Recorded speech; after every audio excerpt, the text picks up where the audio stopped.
روزہ رکھو صحتمند ہو جاؤ گے. یعنی روزے میں بیماری نہیں ہے, روزے میں شفا ہے, روزے میں شفا ہے. آپ دیکھیں اکثر بیماریوں میں ڈاکٹر کہتا ہے کہ کھانے سے پرہیز کرو, کم کھاؤ, بیمار ہو تو اس کو اناج مت دو. بہت ساری بیماریاں جس میں کہتے ہیں اناج مت دو. روزے میں کیا ہے؟ بھوکا ہی تو رکھا جا رہا ہے, پیاسا ہی تو بھوکا اور پیاسا رہنے سے کوئی مرتا نہیں, بیماری بڑھتی نہیں, بلکہ بیماری کنٹرول ہوتی.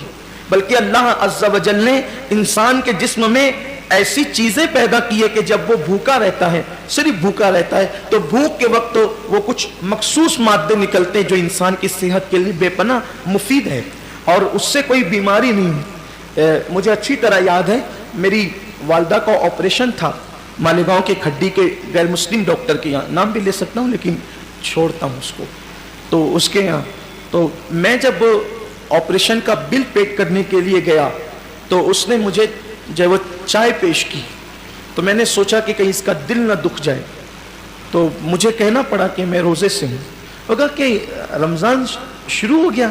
میں نے کہا یہ رمضان کے روزے نہیں ہیں, یہ 13, 14 اور 15 مہینے کے جو 3 روزے ہمارے نبی پروفٹ محمد صلی اللہ علیہ وآلہ وسلم رکھا کرتے تھے تو ہم لوگ بھی رکھتے. تو سب تو نہیں رکھتے, میں نے سب نہیں رکھتے کیونکہ وہ ضروری بھی نہیں ہے, فرض و واجب نہیں ہے رمضان شریف کی طرح, لیکن یہ سنت ہے, اور یہ ایسی سنت ہے کہ سفر میں بھی حضور علیہ السلام اس کو نہیں چھوڑتے تھے. اور ہمارے نبی صلی اللہ علیہ وسلم نے فرمایا کہ جو یہ روزے رکھے گا تو اس کے چہرہ آخری دن قیامت کے دن 14ویں رات کی چاند کی طرح چمکے گا.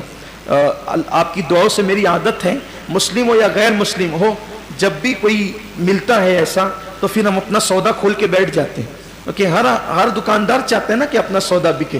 تو اپنی عادت ہی ہے کہ بتا دیں, پھر اللہ کی مدد. وہ اس کا چہرہ چمک اٹھا, یہ بات سن کر اس کا چہرہ چمک گیا. اس نے کہا مولانا صاحب یہ تو آپ کا مذہبی معاملہ ہے, لیکن یہ سائنس کہتی ہے کہ اگر مہینے میں 3 دن اس طرح سے اگر کوئی بھوکا رہے گا تو اس کا پیٹ واش ہو جائے گا, دھل جائے گا, صاف ہو جائے گا, اور پھر وہ کئی بیماریوں سے بچ جائے گا. فوراً میری زبان پہ حضور علیہ السلام کے لیے درود آ گیا کہ لوگ آج کہہ رہے ہیں میرے محبوب نے فرمایا کہ اس کو ہو سکے تو رکھو, اور بلکہ اس کو حضور نے سفر میں بھی نہیں چھوڑا.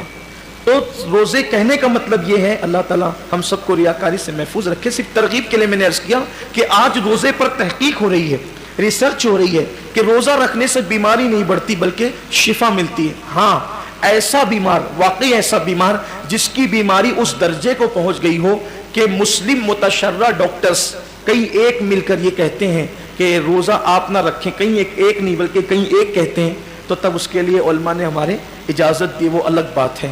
لیکن یہ چھوٹی موٹی بیماریاں کہ سر درد ہو رہا ہے, پیٹ درد ہو رہا ہے, بخار آ گیا ہے, ایکسیڈنٹ ہو گیا, پیر میں چوٹ آ گئی ہے, ہاتھ ٹوٹ گیا ہے, ان بیماریوں کے اندر روزہ کیسے چھوڑے؟